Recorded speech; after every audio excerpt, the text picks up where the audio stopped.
L'atmosphère était très détendue et conviviale lors de la réunion. Quelques heures avant la réunion, Simon Coveney, ministre irlandais des Affaires étrangères, a visité une plantation de thé à proximité.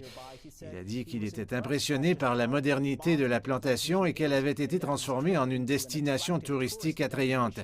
Il a déclaré qu'il s'était rendu dans au moins 8 villes chinoises dans le cadre de ses fonctions avec le gouvernement irlandais, mais c'était la première fois qu'il voyait l'aspect rural de la Chine qui prospère également. Sur les relations Chine-Irlande, les ministres ont déclaré que les relations bilatérales sont importantes pour leur gouvernement. Le ministre Wang a déclaré que la rencontre est une occasion pour les deux pays d'en savoir plus sur l'autre, d'autant plus qu'ils sont très différents au niveau de l'histoire, de la culture et des systèmes sociaux. Le ministre Coveney a déclaré que l'Irlande veut construire un partenariat avec la Chine. Nous savons que la Chine est le plus grand partenaire commercial de l'Irlande en Asie.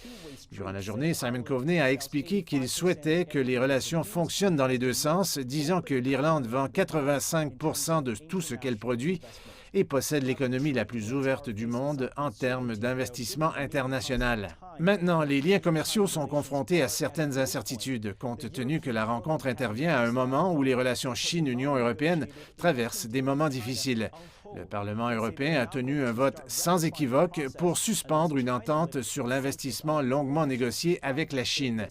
Les représentants européens ont fait savoir qu'ils ne vont pas revenir sur leur position à moins que la Chine ne lève ses sanctions sur des fonctionnaires de l'Union européenne.